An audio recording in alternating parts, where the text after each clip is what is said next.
Yeah, thank you very much all for being here so early, also Jonathan for the first talk.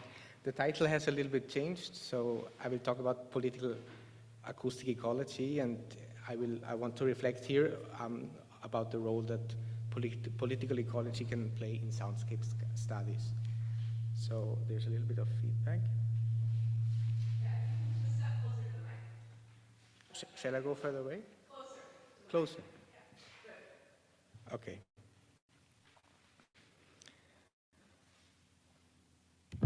So what is the context? Let's also wrap a little bit up. So I think we are really right now in a time of what we could call a sonic awakening, in the sense that there's a lot of interest in the acoustic environment coming from different kind of angles. Obviously, the book of Murray, The Soundscape, has been a cornerstone for so many soundscape composers of so much of the work that you have been doing here. In urban studies, environmental noise pollution is really becoming a very big issue. This is what you see here is a report from Europe, where I live. And I think really the fastest growth has been in bioacoustics and ecoacoustics. We have seen the good talk by Jonathan. This is from a paper by Ritz and Baker, and you can really see like this exponential increase of publications in the field. So in this kind of growing interest into the acoustic environment, what I'm interested in is, what do we actually know about the political and the justice dimensions of sonic environmental change? So environmental change is never apolitical, in the sense that the impacts of environmental change tend to be unevenly distributed across different social groups, and also the people, or let's say the causes of environmental change, the responsibilities for that are also unequally distributed across different actor groups. So from that perspective, what I'm interested in this talk is to think about what we can learn by listening to soundscapes from a political ecology angle. Why political ecology?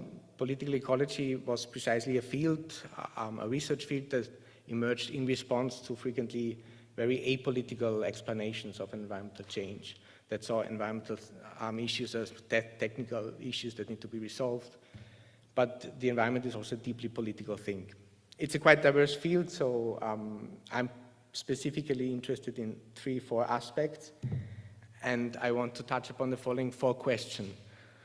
The first one is about the question of equity and justice in the use of the sonic environment. So I will talk about who exactly uses, occupies, or dominates the acoustic space. The second is about the role that global drivers have for producing local sonic environmental change. And then I also would like to talk about the role of non-institutional politics, that is basically activism and social movements, in shaping sonic environmental change. Let me briefly share with you how I came here, how I ended up in this very beautiful place here in Florida. So I'm a researcher, I'm a social environmental scientist, and I've been working during the last 10 years on environmental conflicts and environmental justice issues and movements. So during that work, I was deeply involved in the creation of the Environmental Justice Atlas. I don't know if some of you have heard about it. It's a very big database with about 4,000 cases that document environmental conflicts. On the other side, I'm also a performer. I'm a violinist player, and I create soundscapes for different theater pieces. And so far, these kind of 2 parts of my life have been quite going on in parallel. And it's, to be honest, it's very recently that I wanted to join these 2 parts together. So the reason why I'm here is really, honestly, to listen to all the work that you are doing. I'm very at the beginning of this journey, and in that sense, also, I'm not gonna present many answers to the question, but I do want to pose some questions that I'm interested to look at in the next years, and where I would also like to hear your thoughts about it. So the first question, who exactly uses the acoustic space? I think this is really a precondition and a prerequirement to be able to talk more about equity and justice in the use of the sonic environment. Compared to the very detailed studies in bioacoustics and ecoacoustics that have advanced so much over the last years, that really can tell you how different species use the environment, how this has changed over the years. I think comparatively we know rather little about the anthropogenic sounds. And I'm not referring here also to qualitative studies, but I'm referring here to basic statistics in terms of which activities, which actors are using the acoustic space, and how is this changing over time. Two brief examples of, before that. Obviously, I think in that sense, the most advanced studies here are probably noise pollution studies, quantitative studies that really show like the extent to which humans in general have come to occupy a certain acoustic space. Now, the problem with humans is that it's analytically a very broad category and doesn't really tell us much about the actors and activities that are behind. So if you want to understand better the social structures that are behind noise, that are behind the use of the sonic space, we have to unpack this further. Here are two small examples. Let's see if it works.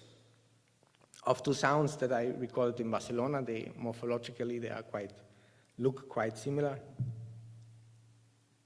The first one. No, it does not work. So unmute the computer. Okay.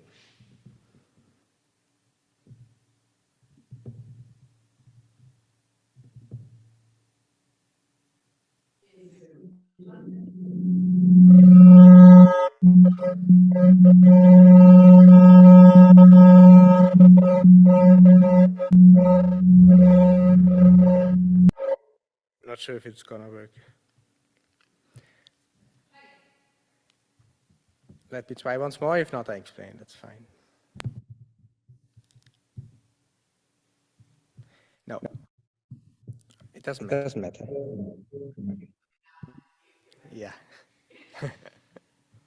Okay, so these are two sounds that are quite similar, look quite similar, but they have completely different implications in terms of the actors and activities that are behind. The first one is that you all know very well. It's traffic noise.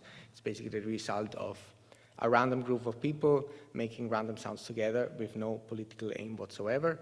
However, it has important justice implications. For example, in Barcelona, only 15% of the people own a car, but they probably occupy, I don't know, 60% of the daytime soundscape. The other one looks the same, is quite different. That's the sound of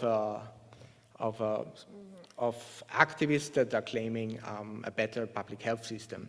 So probably their claims are relevant for, I don't know, 60% of the population, although you can hear them only very recently, very briefly. So I think it's important to really further unpack which kind of actors and activities are using the soundscape. Also, if you want to understand not only if places are getting louder or not, but also why they're getting louder, if it's because of social inequalities or traffic noise and so on. And I think there could be a lot of work to be done. I got a lot of pop-up messages here. Let's see. Okay, this brings me to the next point, which is about acoustic colonization. So I think knowing exactly who uses the acoustic space is a precondition to talk about acoustic colonization, which is basically how some actors and activities have come to occupy or to dominate a certain acoustic space.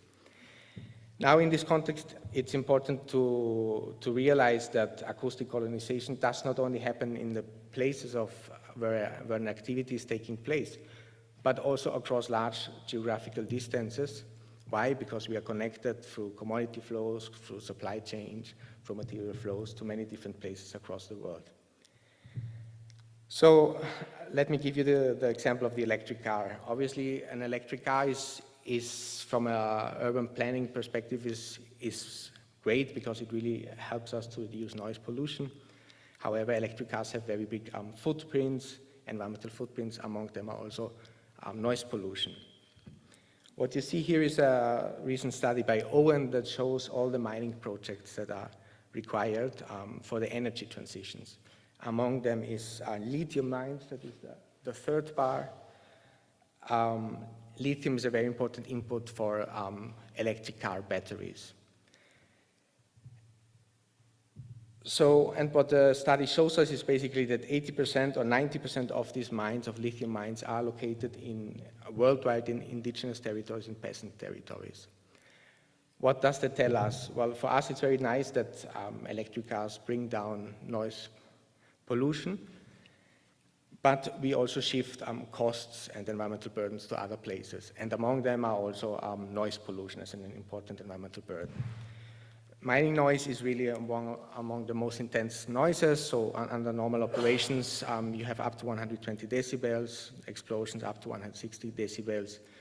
What does that mean? It means that basically for each decibel of noise reduction that we achieve through electric cars, an enormous amount of noise pollution has been created elsewhere, but actually we don't know how much. So in sustainability science, we call these ecological footprints or upstream impacts or virtual materials that are embodied. In political acoustic ecology, I think we have to think about how we can account for different sonic rucksacks or acoustic footprints or virtual noise that is embodied in different consumer goods and material flows.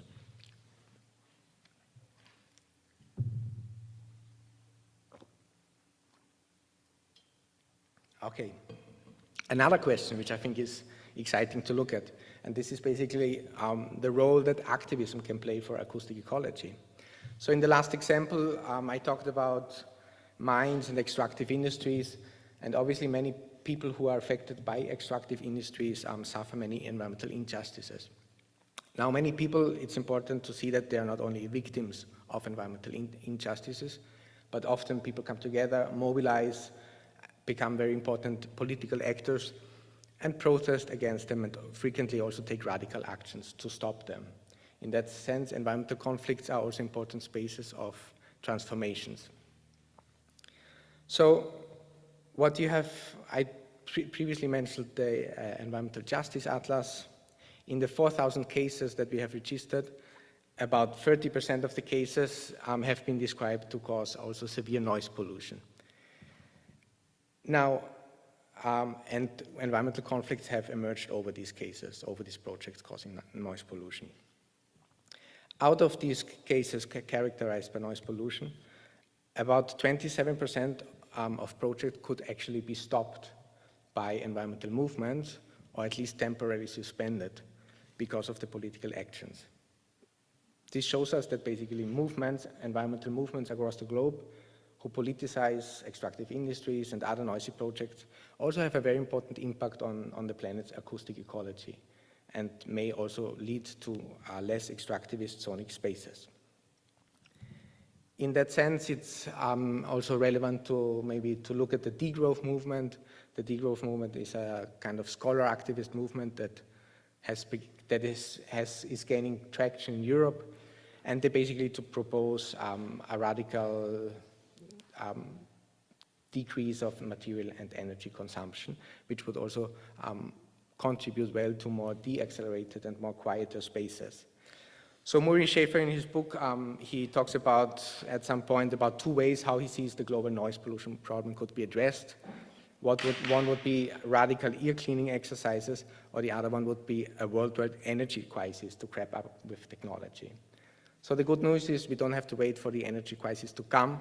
We can actually anticipate the crisis and try to achieve a planned downscaling of energy consumption. In that sense, acoustic ecology is so concerned about the sonic sustainability of the global economy could well ally with degrowth scholars and movements.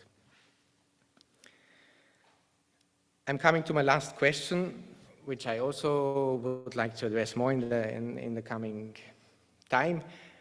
And now I would like to turn the question around. Which role can acoustic ecology play for environmental activism? And I think this is a question where political ecology can learn a lot from acoustic ecology.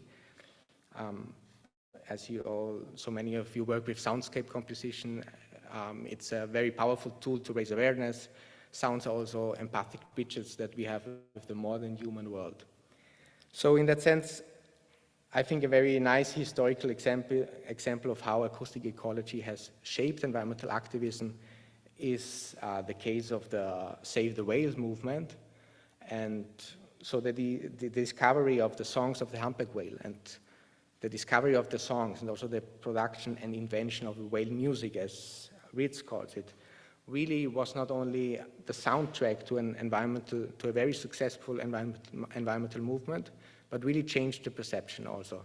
Think about how whales were depicted previously in Moby Dick as killers, as monsters, and it was partly because of the discovery of the songs that they were seen as sentient beings, as intelligent beings, as smart beings that have culture.